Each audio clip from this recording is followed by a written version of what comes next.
Go John, go!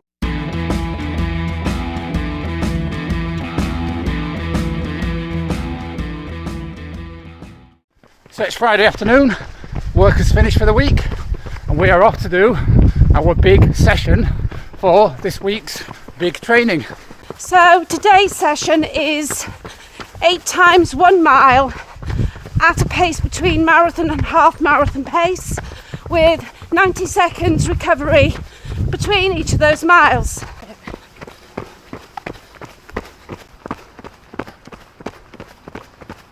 So we are well into our peak week of marathon training, week 9. So legs might not be totally fresh here, but taking the attitude of put the work in and the results will come right come the big day. So firstly, excuse if you've got any sound interruption from the wind. Anyhow, we've arrived at our spot where we're going to start our session. So this is the Transpennine Trail, known as the TPT for locals, and it has a gradient that goes slightly up on the way out and then obviously a slight down gradient on the way back. So we're going to start our session going up. So what we'll find is the pace is slightly slower going up, but then when we come back we're obviously going to pick up the pace a little bit more, so it works out then around about that pace that we're looking for between marathon and half marathon. Years of research has shown that you go about 20 seconds a mile slower going that way than you do coming back down.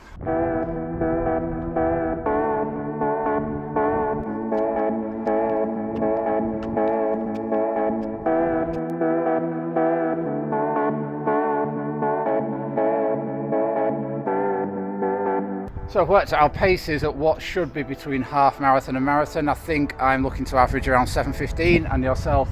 I'm looking to average around 7:35. So one thing I felt on this marathon training block is a fear of whether my legs will stand up to marathon pace for a sustained period of time. That's why I thought doing a marathon on the Marriott Way would be a good idea, but it didn't turn out that way. It's unwalkable, never mind unrunnable. So yeah, really hoping today my legs feel strong and I can execute this session.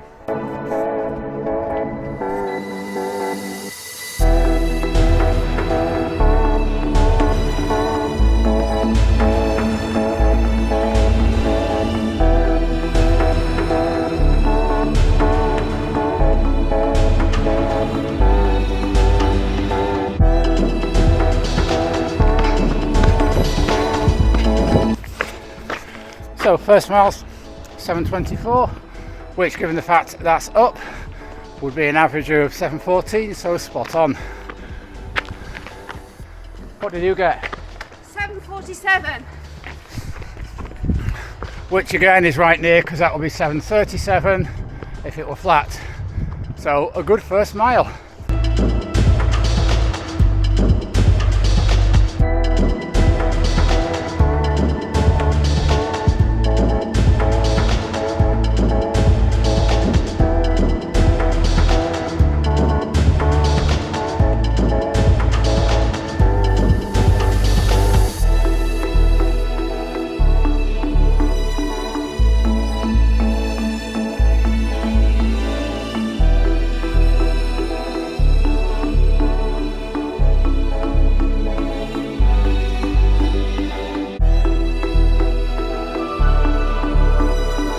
Feel all right? Yeah, like a rolling stone.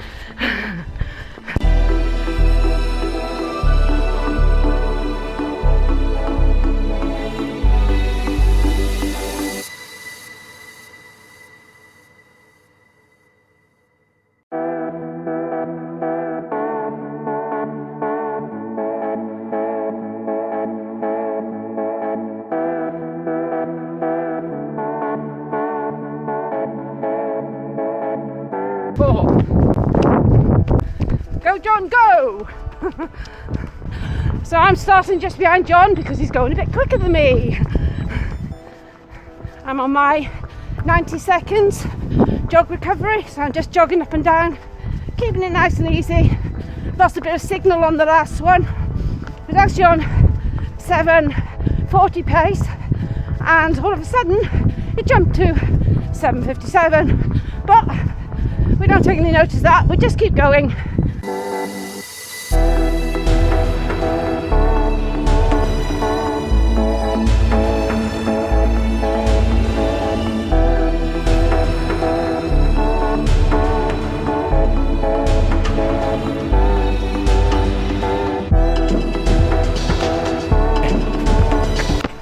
5. Going quite well so far, fingers crossed. Obligatory loose dogs there. The pain and motion as lies.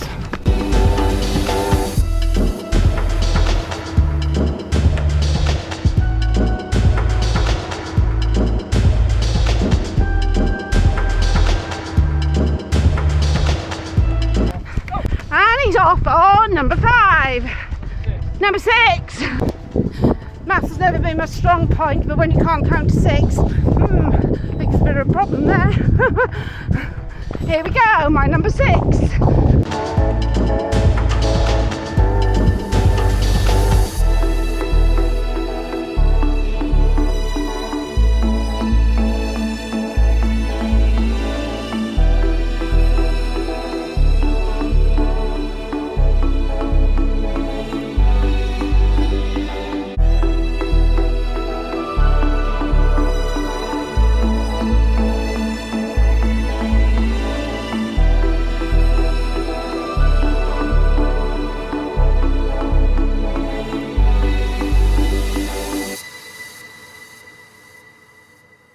So it's the afternoon after that session, and we're just going to unpick how we think it went and what it tells us about our marathon potential. So for me, I was pleased that my splits were progressive, particularly the last mile going up and the last mile coming back. I definitely got quicker. Also pleasing, if you look, and what Coros actually does is to tell you, bearing in mind the gradient going out and gradient coming back, it adjusts for that. The first 6 miles were all within 1 second of each other, so good pacing there. So the average overall for me was 7:08 minute miling. Now, I said at the outset this was meant to be between marathon effort and half marathon effort, so that will put my predicted half marathon pace at around 7 minute miling. We shall find out in 8 days time. We have a fast half marathon entered, the North Links half marathon, so we'll see if I can get anywhere around 7 minute miling there. And as for marathon pace, we're looking probably between the 7:15 and 7:20 range. Now, I think that is perfectly doable on paper, given my aerobic conditioning and my fitness. But the one Achilles heel is not the Achilles heel. The one snag with all that is I'm not sure how conditioned my legs still are to road running and pounding the tarmac of Manchester for 26 miles, and I'll tell you why. I do loads of strength and conditioning work. However, I'm still not confident that that is enough to offset all the commuting I do, all the sitting in the car, all the driving between meetings and all the sitting in meetings. I hope that the taper and the freshness, and also the fact that the Manchester Marathon is at the end of a 2-week Easter holiday where I won't be commuting around, I won't be sitting in meetings, is enough to offset the damage to my back and the tiredness of my legs whenever I tend to go fast past about 10 miles. So, good session. It tells me I'm fit. Whether it tells me I'm fit enough to hit the times that the session would suggest, we'll see in the next few weeks. So as for myself, what can I say? Well, firstly, I found the session very comfortable. I hit an average of 7:35, which is what I predicted. And really what I can say is that I feel quite confident of running the marathon in a sub 3:30 pace. But obviously on the day, you never know. You've got to there's so many factors to take into consideration and anything can go wrong. But the fact is, I feel confident, and that's the main thing. Now, as John says, we've got a half marathon next weekend. And I recently ran one in 1:36, and once again I feel I'm confident to go sub 1:36. I'd like to go 1:35 or under, but again we'll see next week. So there we go, medium long workout done. I hope it's been interesting for you to follow us executing it. So if you enjoyed watching this video, please give it a like, and if you'd like to follow our continuing journey towards the Manchester Marathon 2024 and beyond, please consider subscribing to the channel. We put up a good variety of training, of racing and of park runs. So until next time, keep on keeping on. Keep on keeping on.